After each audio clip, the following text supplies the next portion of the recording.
Get my little countdown.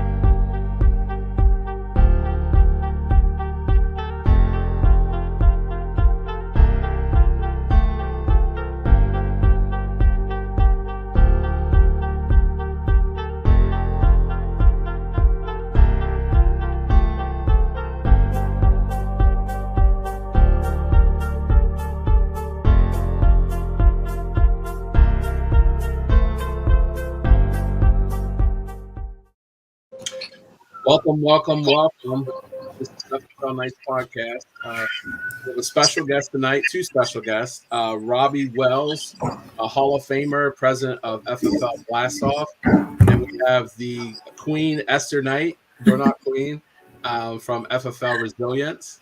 So welcome, guys. Hey. Hello. What's going on, Robby? Hey, Esther. I'm actually sitting outside in a really, really nice area in Fort Mill, South Carolina, right down from our offices. So if you ever are in the Charlotte area and you're part of Work Spots, of course, you can work in our office. But on the weekends, after you run your appointments, you can come out to one of these places right here. Awesome. Oh, my goodness. What's up, Aaron? That's beautiful. Yeah. Oh, yeah. That's beautiful. Yeah, they've got live music out here tonight. And, people are just outside in their T-shirt and shorts because it's such nice weather today.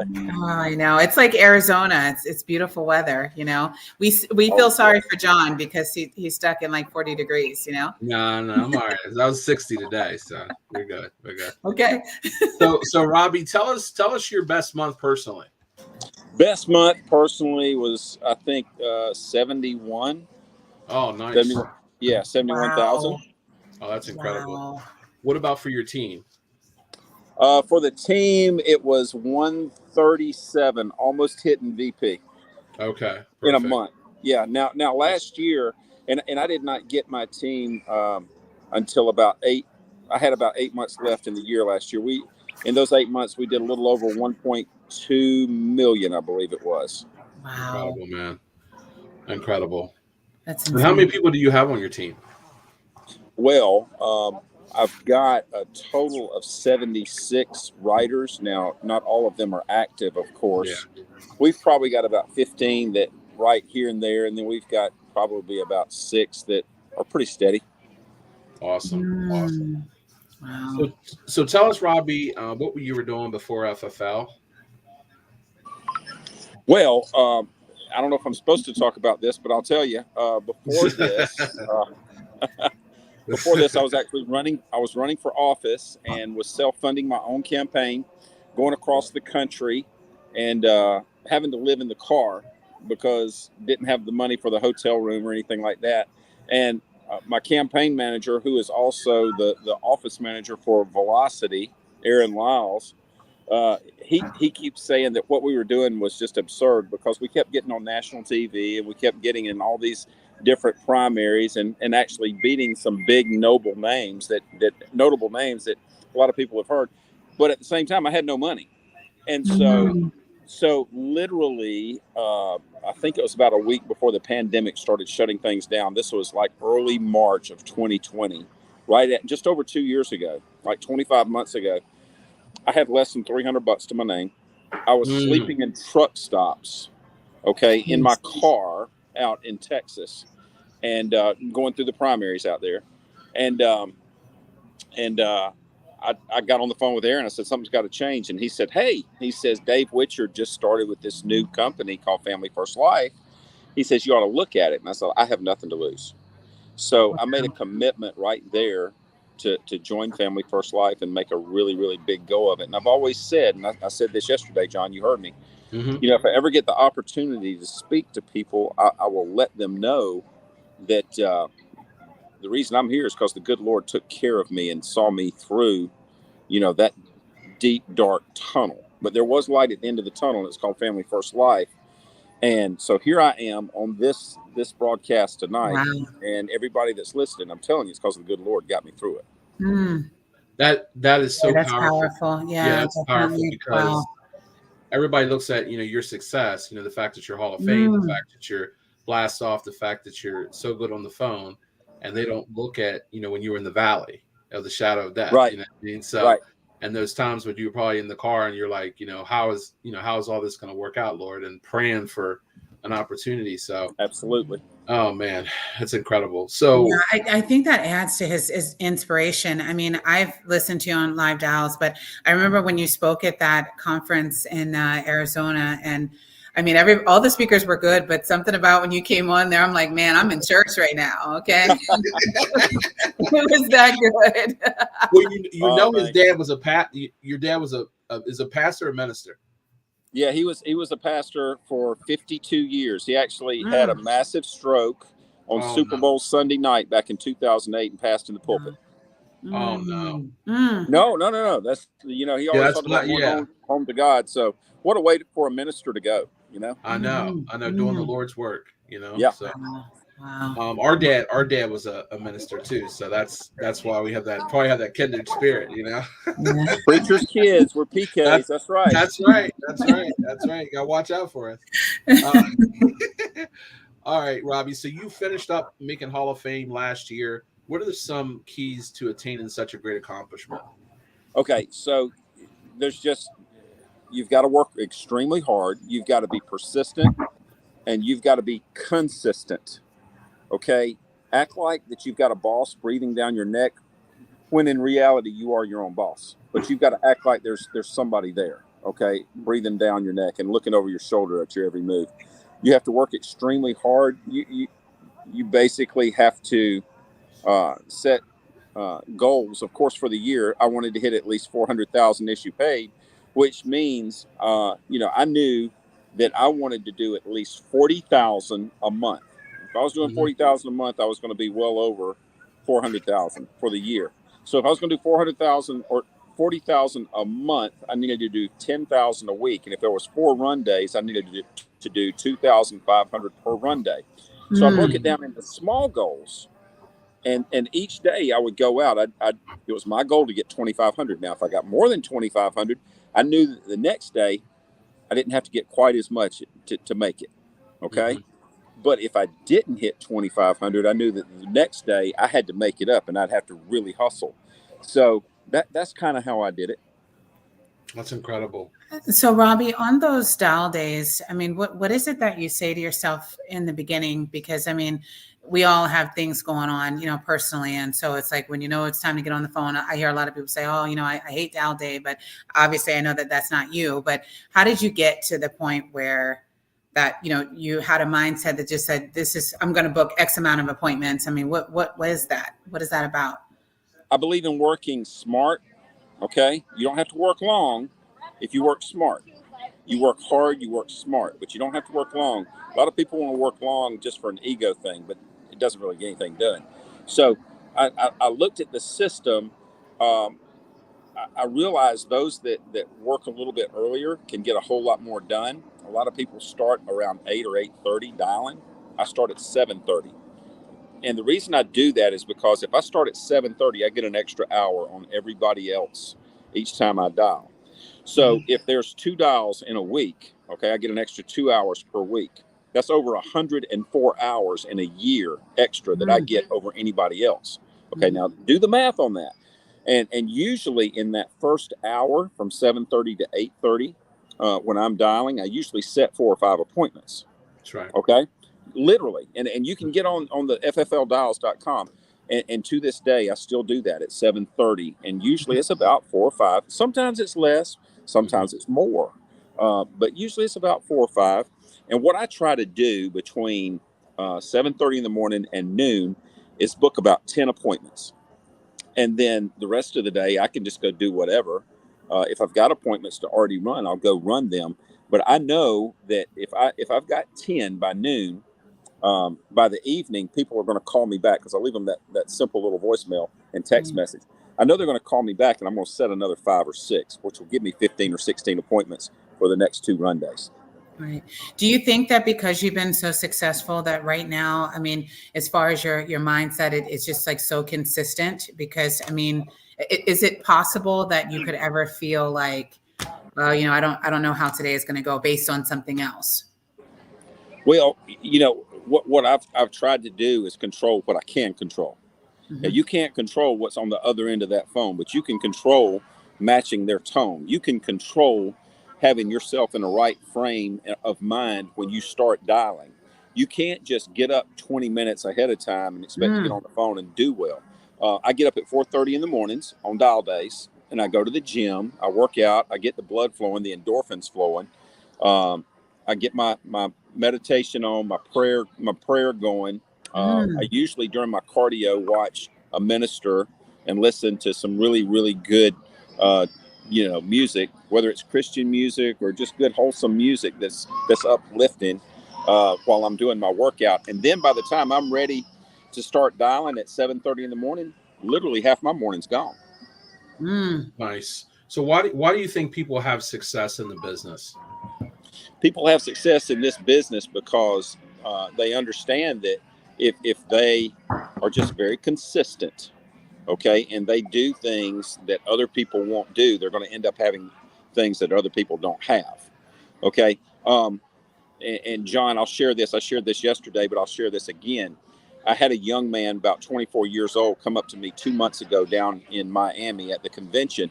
And he says, "Hey, hit Hall of Fame." He says, "I'd like to get some advice from you." I said, "Sure."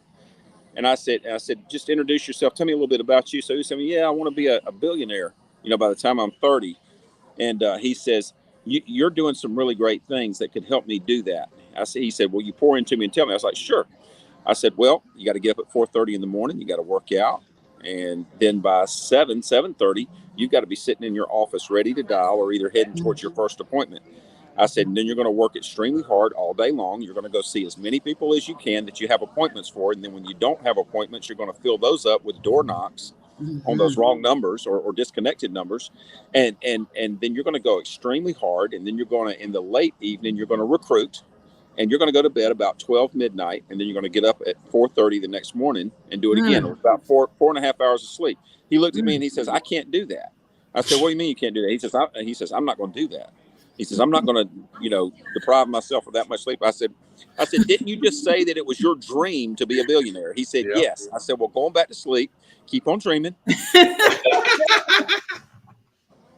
That's so beautiful. Oh my That's so goodness. beautiful. Talk to us about door knocks, because you actually do so well, and Esther does really well with door knocks too. So tell us about that, because I think there's a stigma that people feel like, oh, you're doing a door knock and blah blah blah. But we know. Go ahead. So I want you to think about this. Steve Giordano, who he holds the belt as the best agent, as the top producer for the past couple of years, and producing like $1.4 million himself. Okay.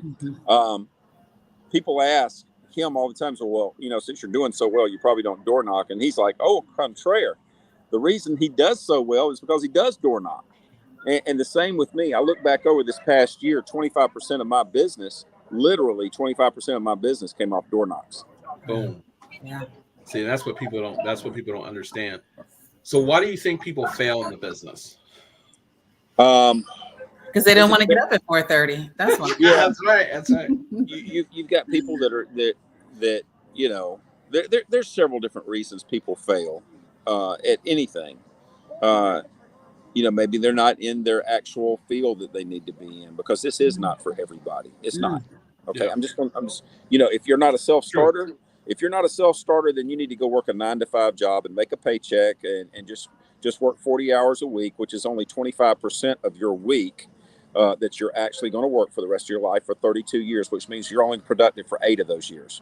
Okay. Do the math. And I'm just telling the truth. So literally in 32 years, you're only productive for 8 years if you're working a 9-to-5 job. Okay. I've always thought of myself as being above average, and I know that you guys are too. That's why we do what we do. Okay. But not everybody is cut out to do that. And there's nothing wrong with that, because those other jobs are there for a reason, and people have to have those jobs because that work needs to be done too. Okay. That's right. The cool thing about what we do is we get to go to those people on those 9-to-5 jobs and actually cover them with insurance, and at the same time present them an opportunity that they can better themselves. So a lot of people get in this business and they fail simply because they don't have the self-discipline to do what it takes to actually win. So that's just a couple of things that I see, people having downfalls with this business. Perfect. What advice would you give somebody that's either a veteran or just starting off? That's kind of, I'm sorry, just an agent that's just starting off, or a veteran that's lost their way. Okay, so the veteran that's lost his way, maybe he's come from a different IMO or a whole different background from, some sort of company that was captive, whatever. So they'll come to Family First Life, and I don't know if you ever saw the old movie Shawshank Redemption with Morgan Freeman and Tim Robbins, but there was a scene in there, and they were talking about Red, and Red had committed suicide once he got on the outside, once he got out of prison, and or not Red. What was it? What was the guy's name? I know Brooks, what you're talking about. I can't. Yeah, Brooks. But anyway, Red says the reason he committed suicide was because he was. I'm sorry about those lights, guys. See if I can. No, it's okay. Okay. He said the reason he had committed suicide is because he was institutionalized. He had been in so long. A lot of older agents that come to us, they won't have the success that somebody like myself has had simply because they're institutionalized. They know how to do it one way. They get set in that way, and they're not up to learning anything new. Whereas somebody like me that's never really sold anything, okay, other agents that are real young that come here that have never really done anything, it's almost like we're too stupid to realize, that it's hard. So we just go do it. Yeah. Mm-hmm. Mm-hmm. Wow. So Robby, tell us about the Jets, man. Okay, hang on. All right. I'm trying to get the light right. No, you're fine. You're fine. Yeah. Okay. So yeah, the Jets. Now that's a goal. Obviously, that's a goal for you and me, John. Okay, to have one and to actually be able to go fly around the country like Sean Mike does. Now we got a long way to go to actually get there, but I truly believe that a human being can achieve any goal, no matter how lofty that goal, as long as they keep chipping at it every day. Just take one little chip. How do you eat an elephant? You eat an elephant one bite at a time. And then one day you wake up and the elephant's gone because you devoured it. You devoured it. Okay. Same thing with on Jet one day. With me running for office and wanting to be the president of the United States one day. Just keep chipping at it. It'll happen. You want to be a billionaire? Okay. At it every day and do exactly what you got to do that. Talk to billionaires, they'll all tell you they get up at 4 a.m. though. Wow. So Robby, if somebody wants to work with you, look at you with that gaze. Robby's intense, bro. Yeah, I'm in a trance right now. I don't even know what to say. Your energy is amazing. So, I know I was just energy is amazing. Yeah, if somebody wants to work with you, you're already freaking looking in their soul, brother. If somebody wants to work with you, how do they get in touch with you? Okay, so they can get in touch with me several different ways. Either at my cell, which is 910-540-6756, or one of two websites. I've got a go2robby.com. That's GO2 Robby ROBBY.com, or riseupwithrobby.com, and again spell Robby with a Y. And from those websites, you'll see all the social media links, the whole 9 yards. So if you want to get in touch with me, you can get in touch with me. So go to Robby.com. Go to Robby.com. Yes, GO2 Robby.com. Yes. Okay, I'm gonna put it. And then rise up with Robby. Yeah, I like that one too. I know. So Robby, whenever you're doing your recruiting, I mean, what is it that you're saying to people? Because I mean, obviously, just in the energy that you exude, I mean, and there's a serious charisma, and then I mean, the Southern charm is, I mean, you got to be. I'm sorry, you got it, brother. You could tell me anything, and I'd be like, yeah, okay. But what are you saying? What are you saying to them? Well, I try to talk them out of it. Literally. Right. No, seriously. I try to talk them out of it because, I don't want to come across as one of these snake oil salesmen that's trying to paint this rosy picture. Now it is. The money is really, really good. I have a lot of fun doing what I'm doing, meet a lot of great people, but it's a lot of hard work. So I do everything in my power to talk them out of it. I also want to talk to their spouse as well, not just them. That's And right. and then connect them with my team. My executive assistant that works with the agents. I connect them very quickly, and then we stay with them throughout the whole process to get them up and writing. Nice.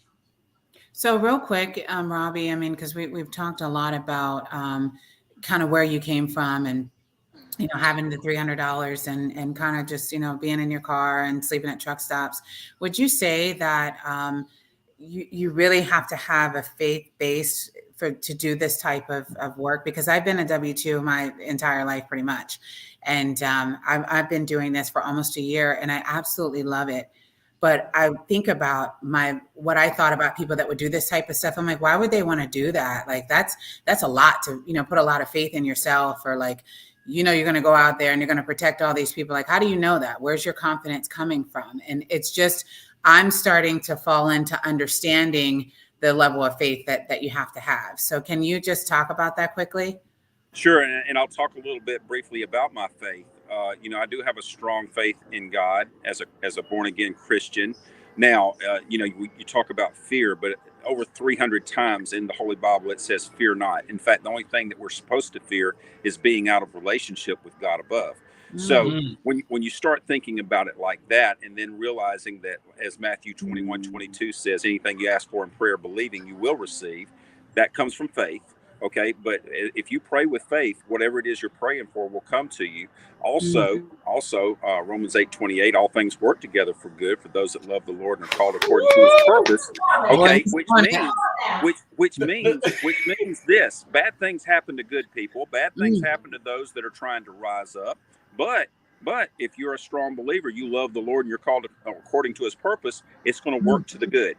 It all will work to the good. Okay, Romans 8:31. If Christ is for you, who can ever be against you? Wow. There you go. Listen, you just got my mom fired up. That's her verse. Yeah. She's in the background. She's listening to this, Robby. She loves you and she's never even seen you before. Yeah, she used to tell us that all the time. Through her right now. Yeah.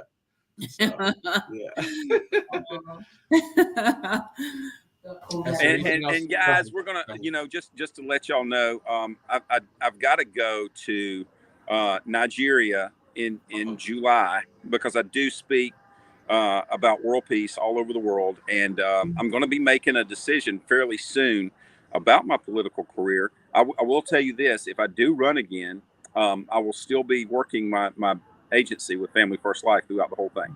Good. That's awesome. That's great. That's great. We'll keep you in our prayers to make the best decision for you. Thank you. I appreciate you coming on. I appreciate it. And I saw you yesterday. You don't know how much that helped me yesterday, just seeing all of you guys, and your energy was just infectious, and I really needed it yesterday. So I really appreciate you, brother. Yeah. Well, John, you're like a brother to me. I appreciate you, and you inspire me as well. Esther, thank you so very much for this opportunity to be able to be here to speak with you. Thank you, Robby. It's been such a pleasure. I mean, you're super engaging. I mean, and heavily anointed. We can see that, and we're just so grateful, for everything. Just this time that we spent together. I mean, it's just done something to me on the inside. So thank you for that. Absolutely. So thank you guys for being on today, and you guys have a great weekend. Okay. All right. You too. Right. Thank you. Bye. God bless.